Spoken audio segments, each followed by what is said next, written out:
आज की कहानी बदसलूकी। दरवाजे की घंटी बजते ही मोनिका ने दरवाज़ा खोला। उसे जिस बात का डर था वही हुआ। उसने दरवाज़ा खोला तो सामने अपने पति आकाश और शादीशुदा ननद प्राची को देखा। आप दोनों भाई बहन में जरा भी सहन शक्ति नहीं है। आकाश अब छोटी सी बात पर अपनी बहन को सारे सामान के साथ ससुराल से मायके ले आए। और प्राची, तुमने ससुराल छोड़ने से पहले एक बार को भी नहीं सोचा? मोनिका अपने पति और ननद पर बरस पड़ी। कुछ तो सोच समझ कर बोला करो, अंदर तो आने दो। मेरी बहन को बेचारी ने क्या कुछ सहन नहीं किया? ऐसी मुश्किल घड़ी में तुम्हें उसे सहारा देना चाहिए और तुम ताने में बाज नहीं आ रही हो। आकाश मोनिका पर चिल्लाया। दरअसल 2 दिन पहले आकाश ने अपनी बहन प्राची का हाल चाल पूछने के लिए फ़ोन लगाया था। उसकी आवाज़ से उसे तुरंत पता चल गया कि उसके ससुराल में फिर उसके साथ बदसलूकी की गई है। प्राची के लिए आकाश पिता समान था। बचपन में ही उसके पिता का देहांत हो चुका था और 2 साल पहले माँ भी नहीं रही। आज जब आकाश प्राची के ससुराल पहुंचा तो दरवाज़ा प्राची ने खोला। उसकी बुझी आंखें, उदास चेहरा, चेहरे पर उंगलियों के निशान इस बात की गवाही दे रहे थे कि फिर से उसके पति रोहन ने उसके साथ दुर्व्यवहार किया है। अपने भाई को देखते ही प्राची रोते हुए उसके गले लग गई। प्राची की शादी को 5 साल हो चुके थे। 5 सालों में वह एक पल भी सुकून के साथ नहीं बिता पाई थी।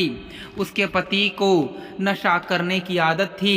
नशे में वह अक्सर ही छोटी छोटी बातों पर प्राची के साथ अमानवीय व्यवहार करता। प्राची ने इस बात की जानकारी अपने भाई भाभी को तो दे दी थी। उसकी भाभी मोनिका ने उससे कहा था, थोड़ा समय रखो, संयम रखो, समय के साथ सब ठीक हो जाएगा। प्राची की सास ने भी प्राची को ही समझा दिया कि एक बच्चा गोद में आ जाए तो पिता की जिम्मेदारी सिर पर चढ़ते ही रोहन सुधर जाएगा। शादी के 3 साल बाद भी जब प्राची मां नहीं बन सकी तो डॉक्टर को दिखाया गया। डॉक्टर ने कहा था कि प्राची बिल्कुल स्वस्थ है, कमी शायद रोहन में हो, इसलिए रोहन को अपनी जांच करानी चाहिए।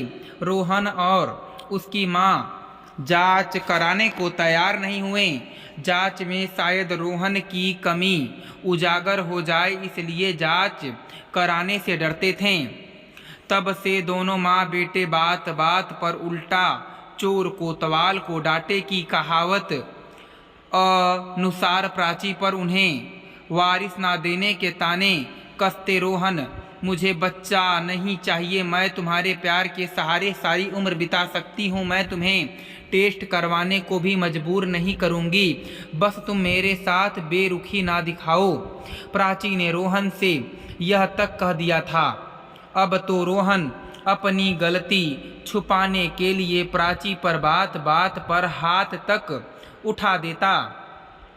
प्राची के भाई आकाश ने कई बार रोहन उसकी मां को समझाने की कोशिश की, लेकिन उनका हमेशा यही जवाब रहता, तो ऐसे ही रहें, नहीं तो आप लोग इसे ले जा सकते हैं। दूसरी शादी के लिए हमारे पास कई लड़कियों के प्रस्ताव हैं।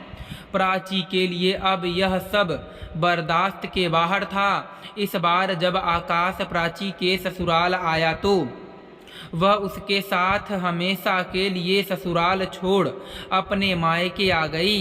लेकिन प्राची का ससुराल छोड़कर मायके आ जाना उसकी भाभी मोनिका को बर्दाश्त नहीं हुआ।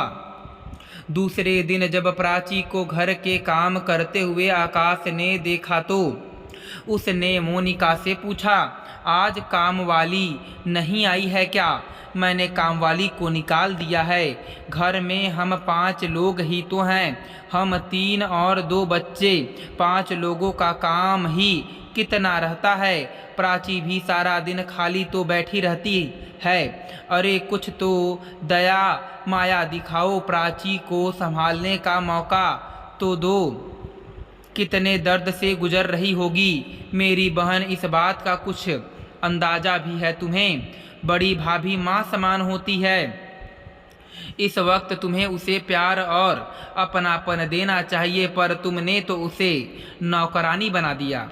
शादी के बाद वह मेरे लिए पराई नहीं हो गई। जिंदगी के उतार चढ़ाव में हमें उसका साथ देना चाहिए। आकाश ने कहा। मोनिका का मन क्रोध और ईर्ष्या से सुलग उठा। वो बोली, मैं ही बुरी हूं ना? तो संभालो यह घर, तुम दोनों भाई बहन। मैं बच्चों को लेकर जा रही हूँ अपने मायके। प्राची ने मोनिका को रोकते हुए बहुत कोशिश की। भाभी, कुछ समय के लिए मुझे सहारा दे दीजिए। मैं जल्दी ही नौकरी ढूंढ कर अपने पैरों पर खड़ी होकर दूर चली जाऊंगी।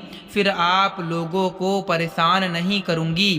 लेकिन मोनिका अपनी जिद के चलते सोचने समझने की शक्ति को खो बैठी थी। इधर मोनिका जब अपने मायके पहुंची तो कुछ दिन तक तो वह सामान्य रहा, पर हफ्ते भर के बाद मोनिका की भाभी का व्यवहार उसके प्रति रूखा होने लगा। बात बात पर वह उसे ताने देने लगी। मायके में इतने दिनों तक नहीं रहा जाता। भाभी, आपने पत्ता गोभी की सब्जी बनाई है, जानती है ना? मेरा बेटा यह सब्जी नहीं खाता। उसके लिए आपको कुछ और बनाना चाहिए था। मोनिका ने अपनी भाभी से एक दिन कहा, यह नखरे मुझसे नहीं उठाए जाएंगे। तुम क्यों नहीं काम में मदद करती? अब तुम 2-4 दिन की मेहमान तो हो नहीं।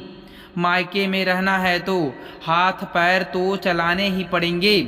मोनिका की भाभी ने कहा। मायके में कोई मोनिका से ढंग से बात नहीं कर रहा था।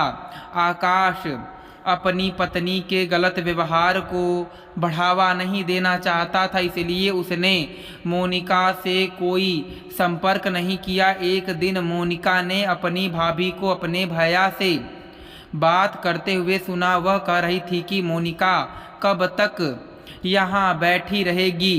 अब मुझसे उसके और उसके बच्चों की चाकरी नहीं की जाती। आप लोगों को तो उसकी गलती दिखाई नहीं देती। आप मुझे ही मेरे मायके छोड़ आइए। जब वह चली जाएगी तब मैं वापस आ जाऊंगी। वह तो पत्नी। भाभी जब रिश्ते के फर्ज भूल बैठी हैं, अब मुझे मेरे कर्तव्य और जिम्मेदारियां गिन गिन कर बताती हैं। यह सुनकर मोनिका को एहसास हुआ कि जिस तरह से उसकी भाभी के बर्ताव से उसे बुरा लग रहा था, उसी तरह उसके बुरे बर्ताव से उसकी ननद प्राची का दिल कितना दुखता होगा।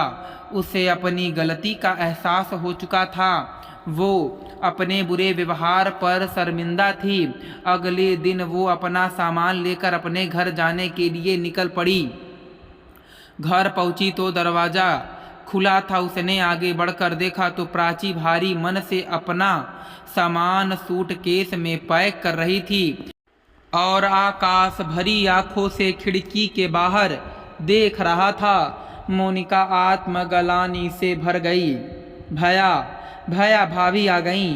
प्राची खुशी से चिल्लाई। आकाश बाहर आया और उसने अपने बच्चों को आगे बढ़कर गले से लगा लिया।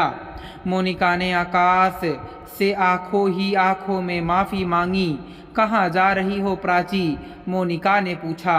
भाभी, वह मुझे नौकरी मिल गई है। ऑफिस हमारी घर से बहुत दूर है। आने जाने में काफ़ी वक्त जाया होगा, इसलिए ऑफिस के पास ही एक गर्ल्स हॉस्टल में मैंने अपने रहने की व्यवस्था कर ली है। अब आपको कोई परेशानी नहीं होगी। अब तो आप भैया को छोड़कर मायके वापस नहीं जाएंगी ना? यह सुनकर मोनिका ने कहा, मुझे माफ़ कर दो प्राची। मैंने तुम्हारे साथ कितना गलत व्यवहार किया।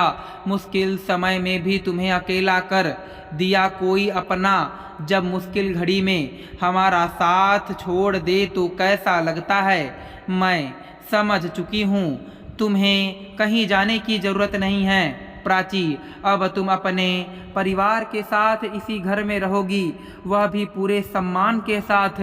आकाश जी, आप भी मुझे माफ़ कर दे। प्राची की नई जिंदगी की शुरुआत करने में मैं आपका पूरा सहयोग करूंगी। सारे गिले शिकवे आज आंसुओं में बह गए थे। दोस्तों, बहन बेटी को ससुराल में कोई गंभीर परेशानी हो तो मायके वालों को उसका साथ जरूर देना चाहिए। इस स्टोरी को लेकर आपकी क्या राय है, नीचे कमेंट में कमेंट करके ज़रूर बताइएगा। और ऐसी ही और भी बेहतरीन कहानी के लिए हमारे चैनल को सब्सक्राइब करें। आप सभी का धन्यवाद। फिर मिलेंगे आपसे अगली वीडियो में।